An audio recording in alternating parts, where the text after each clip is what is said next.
పేపర్లలో స్టేట్మెంట్లలో అద్భుతం ఉంటే సరిపోదు, వాస్తవం కూడా అలాగే ఉండాలి. మొన్ననే చంద్రబాబు గారు ఒక స్టేట్మెంట్ ఇచ్చారు, డోలీల సంస్కృతి ఉండటానికి వీల్లేదు, అంతకుముందు మేము అంబులెన్సులు పెట్టాం అది తీసేశారు దానివల్లనే అని. అంబులెన్స్ ఎక్కడ వెళ్తుంది? రోడ్డు ఉన్న చోటకి వెళ్తుంది. డోలీలు ఎక్కడ వాడతారు? రోడ్డు లేని చోట వాడతారు. వాస్తవం ఇది. కానీ కామన్గా మనందరికీ అర్థమవుతుందా? అర్థం కాదు. ప్రతిదీ కూడా ఒక సైడ్ ట్రాక్ చేసేటటువంటి స్టేట్మెంట్లు తప్పించి వాస్తవంగా మాట్లాడేది కాదు.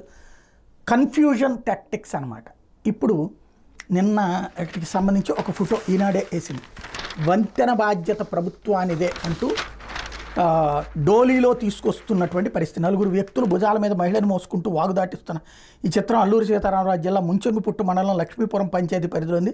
ఈ బరువైన బాధ్యత ఇక్కడ వారిని అనాదిగా వేధిస్తోంది. పంచాయతీకి చెందిన ఉబ్బెంగుల, దొరగూడ గ్రామాలకు రోడ్డు రవాణా సదుపాయం లేదు. బాహ్య ప్రపంచానికి రావాలంటే కొండలెక్కాలి, వాగులు దాటాలి.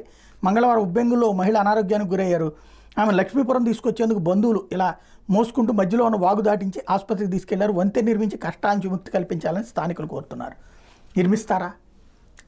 వెంటనే జగన్మోహన్ రెడ్డి ఇట్లా చేశాడని చెప్పొద్దు. ఎందుకంటే ఈ రాష్ట్రాన్ని అత్యధిక కాలం పరిపాలించింది తెలుగుదేశం పార్టీనే.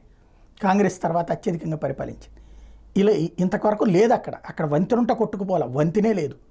దాన్ని బట్టి ఉపన్యాసాలు కాదు వాస్తవాలు కావాలి అన్నటువంటిది గుర్తుపెట్టుకోవాల్సింది.